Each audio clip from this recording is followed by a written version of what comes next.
क्या नहीं करना चाहिए। एक्चुअली बात यह है कि कई सारे लोग आपको ये बताए होंगे कि सोयाबीन की खेती कैसे करनी चाहिए, उसमें क्या क्या पद्धतियाँ अपनाना चाहिए, लेकिन आज के इस वीडियो में हम जानेंगे कि ऐसी कौन कौन सी पद्धतियाँ हैं जो कि गलत है, वो हमें दूर रखना चाहिए, ऐसी पद्धतियों का अपनाना नहीं चाहिए। उसी के बारे में आज के वीडियो में मैं आपसे चर्चा करूँगा। सबसे पहले सोयाबीन के लिए उपयुक्त खेती जो है, जो भूमि कैसे होनी चाहिए, तो उसमें पहली बात है कि ऐसी भूमि में खेती नहीं करें सोयाबीन की जो कि हल्की हो या उथली हो और जिसमें कि कार्बनिक पदार्थ ना हो। आवश्यकता से अधिक बार सोयाबीन की खेती में जुताई नहीं करनी चाहिए क्योंकि आर्थिक रूप से ये लाभदायी नहीं होता है। बोनी से पहले ही सोयाबीन के बीज का अंकुरण एवं बीजांकुर सुनिश्चित करने के लिए जब तक 10 सेंटीमीटर तक बारिश नहीं हो, वर्षा का आगमन नहीं हुआ हो, तब तक सोयाबीन की बोनी नहीं करें। ये भी बात ध्यान में रखें कि बीज और उर्वरकों को कभी भी मिलाकर सोयाबीन की बोनी नहीं करना चाहिए, इससे बीज सड़ने का खतरा रहता है। सोयाबीन बोनी के पूर्व सूखी ज़मीन में कई बार किसान लोग सुपर की खाद उड़ा देते हैं, ये अच्छी बात नहीं है, आपको ऐसे टालना चाहिए। सूखे में कोई भी उर्वरक का प्रयोग नहीं करना चाहिए। अगली बात, सोयाबीन की बोनी किसी भी स्थिति में 5 सेंटीमीटर से अधिक गहराई पर नहीं करनी चाहिए। ऐसी किस्में जो कि खेती की नहीं करना चाहिए सोयाबीन में, जो कि लोकल जो स्थानीय जलवायु के अनुकूल ना हो, या ऐसी किस्में जो कि सोयाबीन अनुसंधान प्रणाली द्वारा अनुशंसित नहीं हो या अधिसूचित नहीं की गई हो। अगली बात, सोयाबीन के बीज का आकार तथा अंकुरण के जांच किए बगैर सोयाबीन की बीज की प्रति हेक्टर मात्रा सुनिश्चित नहीं करनी चाहिए, क्योंकि ये दोनों चीज़ें जो बीज का आकार और अंकुरण क्षमता के ऊपर निर्भर होती है। ये भी ध्यान रखें कि जहाँ तक आवश्यक नहीं हो, अनावश्यक रूप से अधिक बीज का प्रयोग नहीं करना चाहिए। अगली बात, जब तक कोई विशेष विकल्प नहीं हो, अवांछित स्थिति को छोड़कर अमानित बीज, जैसे कि जिसका अंकुरण कमज़ोर हो, ऐसे बीज का प्रयोग नहीं करना चाहिए। अगली बात, बीज उपचार में फफूंदनाशक, कीटनाशक द्वारा उपचारित करने के पहले जैविक कल्चर का उपचार नहीं करें, क्योंकि जैविक कल्चर में जीवाणु रहते हैं और जीवाणु से पहले उपचारित करने के बाद में फफूंदनाशक या कीटनाशक करेंगे तो इसमें के जीवाणु जो है वो ख़त्म हो जाएंगे। सोयाबीन में रासायनिक फफूंदनाशक से बीजोपचार बोनी के पूर्व में किया जा सकता है, लेकिन कीटनाशक और जैविक कल्चर से बीजोपचार बोनी के समय पे या उससे पहले करना उचित नहीं है, बोनी के समय पे ही करना चाहिए। खरीफ के मौसम के अतिरिक्त अन्य मौसम में सोयाबीन की खेती अनुशंसित या लाभकारी नहीं है, अतः बिना किसी विशेष कारण जैसे कि बीज उत्पादन करना हो तो ऐसी स्थिति को छोड़कर रबी या जायद में सोयाबीन की खेती नहीं करना चाहिए। साथियों, जून के आखिरी सप्ताह में संभव होने पर बोनी करने से अधिकतम उत्पादन मिलता है।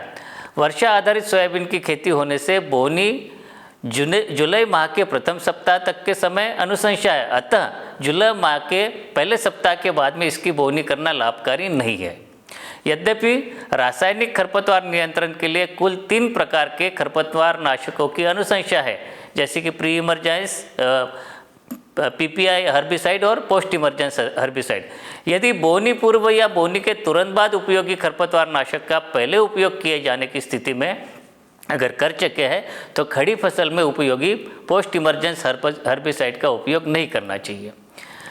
यदि फसल संरक्षण के लिए छिड़काव में जब आप जो छिड़काव यंत्र लेते हैं, जैसे कि पीठ वाला स्प्रेयर है या पावर स्प्रेयर है, तो पावर स्प्रेयर के लिए उपयोग करते हैं तो केवल 120 लीटर पानी की मात्रा प्रति हेक्टर लगती है, और जब नैपसैक स्प्रेयर का उपयोग करते हैं तो 500 लीटर पानी का प्रयोग करना चाहिए।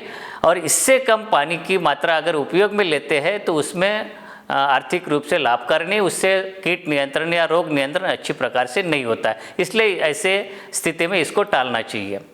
अधिक मात्रा में या खड़ी फसल में नत्रजन युक्त उर्वरकों का प्रयोग नहीं करना चाहिए और इससे कीटों का प्रकोप बढ़ने की संभावना होती है। साथ ही वायुमंडल में नत्रजन स्थापन करने वाले जीवाणु की गतिविधियां जो है वो बाधित होती है। अगली बात, अधिक पौध संख्या होने से उत्पादन में वृद्धि लेना एक भ्रम है।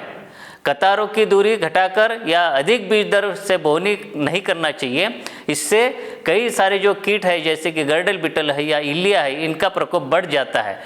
साथ ही पौधों की बढ़वार अधिक होने से फसल गिर भी सकती है, तो ऐसा करना हमें टालना चाहिए। ऐसा करने से फलियां भी कम लगती है और उत्पादन भी कम होता है। अगली बात, फेरोमोन ट्रैप में जो ल्यूर लगता है, जो कि कैप्सूल जिसको कहते हैं, वो खुले हाथों से कदापि उसको स्थापित नहीं करना चाहिए। हमेशा अपने साफ कपड़े से उसको लगाकर टिश्यू पेपर्स का उपयोग करके इसको लगाना चाहिए। यदि कीटनाशक एवं खरपतवार नाशकों का एक साथ मिलाकर उपयोग करना हो तो जो हमारी जो अनुशंसित है क्लोरेंट्रानिलिप्रोल या इंडोक्साकार्ब या क्विनाल्फास, ये 3 अनुशंसित है, और इसके साथ में जो है इमेज़ेटापायर या क्विज़ालोपापिथाइल, तो ये 3 इंसेक्टिसाइड और 2 हर्बिसाइड इनकी ही अनुशंसा है। इसके अलावा और भी कोई जो आप करते हैं तो ऐसे नहीं करना चाहिए जो कि अनुशंसित नहीं है। अगली बात, कीटनाशकों का छिड़काव तेज हवा व बारिश होने की संभावना पर विचार कर ही करें। हवा के विपरीत जाकर छिड़काव नहीं करना चाहिए। रसायनों के छिड़काव के लिए कम से कम सुबह का समय या शाम का समय चुनें। ऐसे रसायनों का प्रयोग नहीं करना चाहिए जो कि सोयाबीन फसल के लिए पंजीकृत या रजिस्टर्ड या अनुशंसित नहीं हो। और अगली बात यह है कि सोयाबीन फसल की परिपक्वता या कटाई के समय रसायनों का प्रयोग नहीं करें। उससे जो रसायनों की जो मात्रा है फसल में जा सकती है। सोयाबीन फसल पर जो टॉनिक है, कई लोग बोलते हैं टॉनिक का प्रयोग करना चाहिए, लेकिन इसका आर्थिक रूप से लाभकारी होना नहीं देखा गया। अतः बगैर किसी सोयाबीन वैज्ञानिक के अनुशंसा के इसका प्रयोग नहीं करना चाहिए। सूखे की अगर स्थिति है तो ऐसी स्थिति को देखते हुए अधिक दिन तक बारिश आने की प्रतीक्षा नहीं करनी चाहिए। अगर आपके पास सुविधा है तो ध्यान रखें कि भूमि में दरारें पड़ने से पहले ही सिंचाई का उपयोग करना चाहिए। कटाई के समय का निर्धारण जब हम करते हैं तो उसके लिए हमेशा ध्यान रखें कि फलियों का रंग में बदलाव प्रारंभ होता है, वही सही तरीका है, ना कि कई बार देखते हैं कि पत्तियों का पीले पड़ने का इंतज़ार करना। ऐसी स्थिति में ये सही तरीका नहीं है और हमें टालना चाहिए। अगली बात, सोयाबीन के बीज उत्पादन के लिए जो हम सोयाबीन की खेती करते हैं तो इसकी जो गहाई करेंगे किसी भी हालत में 450 आरपीएम से अधिक सिलेंडर व गति वाले थ्रेशर से नहीं करना चाहिए, जिससे कि बीज को नुकसान पहुंच सकता है। जब भंडारण करना होता है तो सोयाबीन में ऐसी जगह पे भंडारण नहीं करें जहाँ पे नमी रही हो, जहाँ पे हवा होनी चाहिए, और सावधानीपूर्वक रखें। बोरों को एक दूसरे के ऊपर पटकना नहीं चाहिए। अंतिम बात, भंडारण गृह में सोयाबीन की 4 से अधिक बोरों को एक के ऊपर एक तथा दीवार से सटाकर नहीं रखें, इससे बीज की गुणवत्ता में कमी आ सकती है।